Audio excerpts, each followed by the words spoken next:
Hey everyone, I'm Gunjan, a mom to a 2-year-old, a content creator, a recipe curator, and I'm also a certified positive parenting coach. Welcome to my YouTube channel where we talk about motherhood, my experiences through motherhood, my learnings, my challenges, how I'm growing, all of that good stuff. So do hit that subscribe button if you haven't. I also have an Instagram Tickle Tales where I mainly share baby friendly recipes and you get an insight into my day to day motherhood journey. So do check that out as well. So if you follow me on Instagram, you would know that my page was mainly focused on our baby-led weaning journey when I started the page. I still talk a lot about how you can do baby-led weaning with your child, what kind of tricks and tips worked for us. So I thought that in this video, I'll do like a comprehensive review of what baby-led weaning looks like 18 months in. We started baby-led weaning right when he was 6 months old, and that's how we introduced solids to him. And now at almost 2 years of age, it's been a good 17, 18 months to do a review of what things look like if you start solids for your child with baby-led weaning. So let's dive in. So to start with, I'll talk a little bit about why we wanted to start with baby-led weaning or why we chose baby-led weaning as the method of solid introduction to Kiaan. It just aligned with our parenting philosophy. We do try to follow a lot of Montessori at home. If not completely, we do have a lot of the setup of our home office space in the Montessori way. So this just kind of went with that. We want to foster independence in Kiaan from the beginning. And when it came to introducing solids, we sort of did not have two minds about it. Both me and my husband were pretty much aligned that it is going to be baby-led weaning. It is going to be independent eating. It is going to be letting him explore that food, giving him that space, that confidence that, yes, food is my friend and not the opposite. So we wanted to have a very positive relationship with food. Now, I'm not saying that traditional weaning makes a negative association with food. No, no, no, that's not what I'm saying. Traditional weaning, when done with in a responsive way, can be a great way to start solids. But that's just baby-led weaning is just how we wanted to do it. That is just something that we both sort of had an alignment on. So now that we knew we were going to do baby-led weaning with Kiaan, of course, we had to prepare ourselves. We had to prepare our families. We had to do a lot of reading up and understand what kind of goes behind it. And of course, like there are very limited resources in India for this, right? Whenever you search for baby-led weaning related content online, you mostly get directed to videos from the West. Now, they don't eat the same food that we do. We eat roti, sabzi, chawal, and it was very difficult for me to figure out how to offer that in a baby-led weaning format. So to put this in a more structured way, this is what we did. First, we took a workshop on how to start solids. In that workshop, they covered everything from starting solids with traditional weaning to baby-led weaning, what to expect, how to do both the things well, what are some alternatives, is there a midway, all of those things. So that was just like all the information was given to us. Now we had the power to sort of choose what we wanted to take from that. So we did that workshop, and that gave us a lot of insights and a lot of confidence that yes, baby-led weaning can be done and it can be something that can lead to a happy independent eater. After that workshop, of course, there was this thing about talking to our family, the grandparents about it, because this is not traditionally how things are done in any family here. That was quite a bit of a challenge in the sense that, of course, they didn't understand. They were like, what do you mean, मैं अपने आप खाएगा? ऐसे थोड़ी होता है. We sort of had a proper sit down conversation with both my parents and my husband's parents, where we kind of told them about how things are done in this, explained to them why this is the way we want to do things. Yes, there was a little bit of resistance, but at the end of the day, they also trusted us that, okay, yes, you're the parents, you know what's best for your child. Now, once that was done, then came the time for getting the right equipment for baby-led weaning. Now, you'll get a lot of resources about this online, what all you need, like high chair and like certain plates and spoons, etc. But honestly, other than a high chair or a place for the baby to sit comfortably and eat, you don't really need any other extra expensive stuff to start baby-led weaning. If you just want to start and you don't have the budget to actually invest in a lot of things, just invest in a comfortable high chair or a booster chair. Now that is very important because at 6 months your child is probably not very stable when they sit up, right? So to have a high chair where they can be buckled in properly and they can comfortably sit upright is very important. Otherwise, it becomes a choking hazard. Making your child sit on your lap and giving them finger food can be done, but it is not the safest way to do it. It also doesn't give you or your child that 100% confidence, that yeah, this is gonna work. So to really give it a shot, we knew that high chair is like non-negotiable for us. So we did go ahead and buy a high chair. We did buy other things also, but to be like honest, high chair is the thing you need. Another thing that you can consider investing in is like a full body bib. It's basically a plastic bib that has that covers your child from their arms to their neck. So everything is covered. It's like a t-shirt, except that it's made of like a plastic material, so it's easier to clean. That is going to save a lot of clothes because baby led weaning is going to lead to mess. Everybody knows that. That is going to save clothes for you. You can also always just put them naked in the high chair if the weather in your area allows that. That's always an option, but we didn't have that option because it's kind of chilly here in Bangalore during the day. So we got the full body bibs as well. I'm going to link all these products in the description so you can check out everything that we bought when we started solids. Another thing I want to mention is that when we started solids, we started directly with finger foods, but I would also offer the same food in a mashed format in a preloaded spoon. So again, that mashed food, I was not feeding him by my hand. I was giving it to him in a preloaded spoon. I would load a spoon with the mashed form. So for example, if I'm giving him a mango, then I would give him a mango veg, let him play around that for a while, let him nibble on it, suck it, whatever he wants to do. And once he's done with that, I would take mashed mango, not pureed, just squeezed with my hands or a masher, mashed mango, and I would take it in a spoon and hand him the spoon. So he's still self-feeding, but it's not exactly a finger food and it's easier for him to swallow and chew. But we moved away from this within a month. By 7 months, we were only giving him the finger foods, no mashed foods.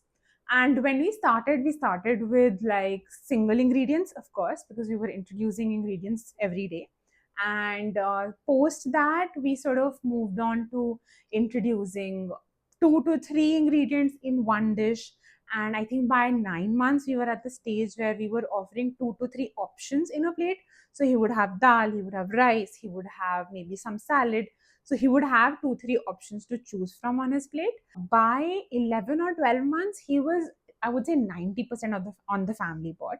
He was eating the same meals as us, except for I think dinner. Dinner was the only thing that was made specially for him because we would eat late, he would eat early. So that was just not working out. But now, at almost 2 years of age, he's 100% on the family pot. He eats exactly the same food as we eat. There's no alteration in his food whatsoever. And that is the biggest pro of following baby led weaning, letting a child explore different textures early on when they're starting solids, because then that leads to this. They can eat whatever you eat, literally.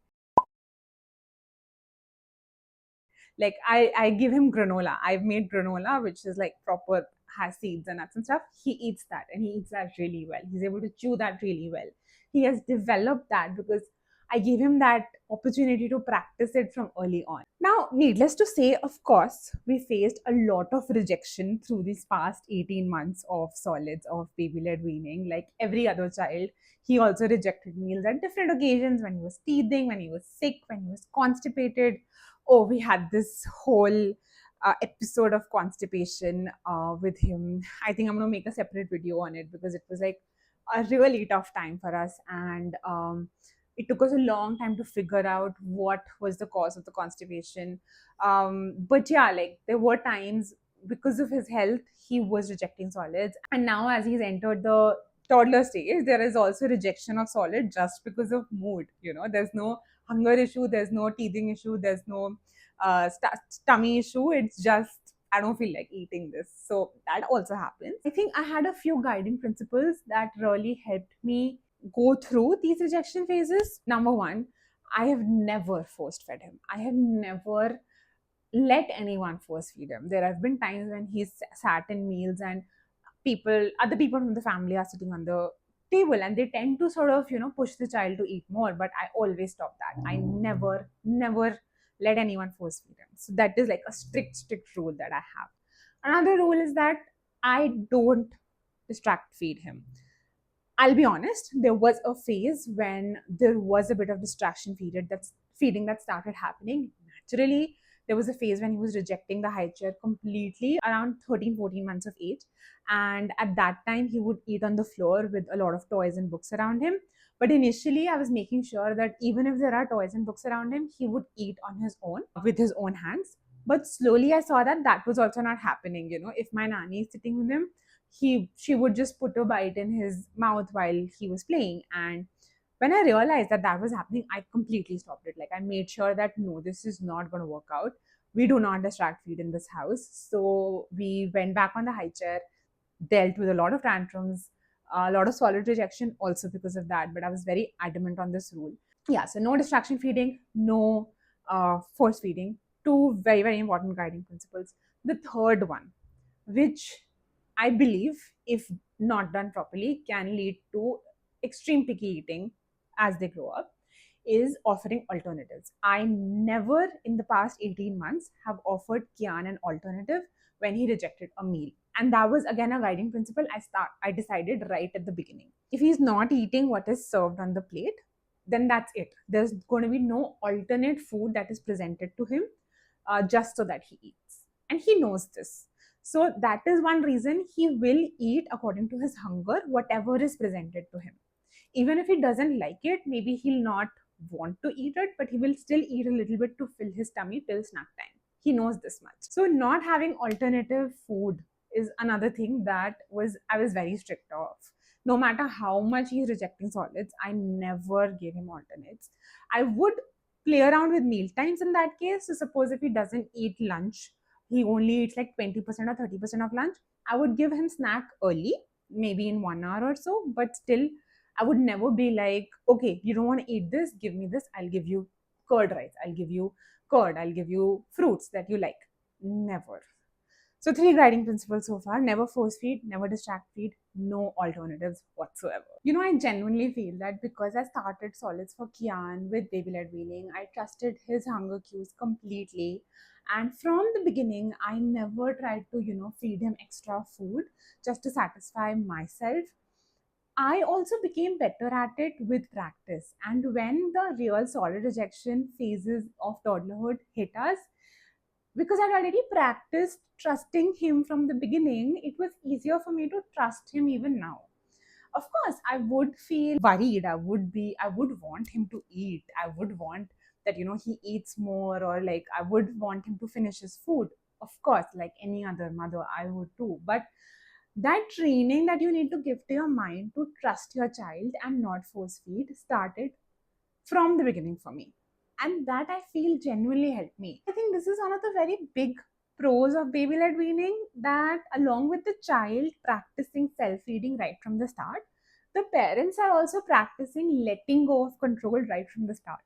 So when you do that, toddlerhood becomes slightly easier on yourself. Like, you are able to handle it better, you are able to talk to yourself better because your mind has already been in training for the past like year or so. So I truly kind of embodied, I decide what my child eats and when my child eats, but my child decides how much they eat and what they eat from the plate. So if I'm offering Kiaan 4 things, it's fair game for him to eat 2 out of those because I'm offering him a choice, right? So it's fine if he eats 2 out of those. If he wants refills of those and wants to eat only those 2 things, it's perfectly fine. I think one last thing that I want to talk about in terms of guiding principles is that it's not a guiding principle, it's more something that I have sort of become over time. I have sort of stopped caring about what people say. When someone comes and tells me that, oh, he's so thin, he looks so weak, or Are, you don't feed him with your hands, nah, that's why he's not gaining weight. All of those views that I don't want when people give me that. It used to affect me in the beginning a little bit because Kiaan has always been on the leaner side of the spectrum. He's never been a very chubby or very healthy baby right from birth. Okay. So when people tell me this, it used to it used to affect me, but I realized that if I let that impact me, then I am going to resort to distract feeding. I am going to resort to force feeding him, or I am going to gets so tensed, gets so worked up about meal times and the quantity that he's eating, that I'm going to take out the fun out of it. I'm going to take out the experience that my child can potentially have in a meal when I am tensed. I'm going to take out the relationship, the positive relationship that I'm trying to build with food for him when I am tensed or when I'm worried about the quantity he's eating. So I've literally become so thick skinned, I don't care about what people tell me.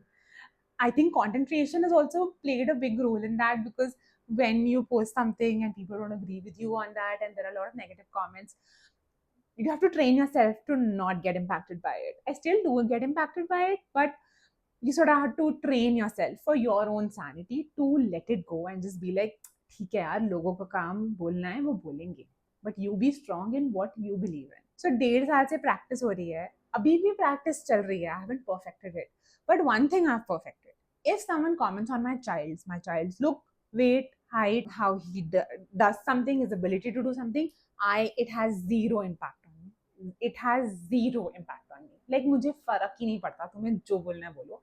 I know my child. I know what I'm doing with him. I know how I want to raise him, and that is not going to change because of someone's opinion. That is something that I feel has really helped me sort of get through these rejection phases, because when you're hearing such things, right, from people and it impacts you, and at the same time your child is in major solid rejection and they're not eating properly or at all, तो मतलब तुम पागल ही हो जाओगे ना. You lose your mind completely, and I was doing that. I was losing my mind completely at some point in the initial months. Then I was like, नहीं यार, ये तो change करना पड़ेगा. This can't work ऐसे. I need this for my sanity. So एक कान से सुनो, दूसरे कान से निकालो, और just become so thick-skinned that वो अंदर ही ना जाए कान के. Just let it be. Just let it go. People will always have something or the other to comment. बहुत ज्ञान हो गया. Now coming back to baby led weaning, we started at 6 months, like I said, all purely baby led weaning. Now at 2 years, we are completely at family pot. And I think if I talk about skill wise, then by 17, 18 months of age, he was 100% independent in terms of skill of eating. He knew how to use utensils, so fork and spoon he was able to comfortably use. He knew how to dip roti in dal or chila in a sauce or something. So those motor skills developed by 18 months. Just put a plate of food in front of him, he would be able to eat it 100% independently, with spoon, with fork, however he wants to, with hands. But yeah, like my dad tension ki बैठ के खिलाना है या फिर bites बना के देना है is not there anymore. I still do that sometimes if he asks me to. Sometimes he tells me ki bite, you make a bite for me. I do that. I oblige, no problem. But he has that skill, he has that ability to do it on his own. And that's another thing I love about baby led weaning, is this independence that you see around 18 to 24 months of age, where they're able to eat independently so beautifully. It melts my heart. Yeah, I think that's it for today's video. This is a pretty long one, I have a feeling. If you're still watching, you've stuck till the end, thank you from the bottom of my heart.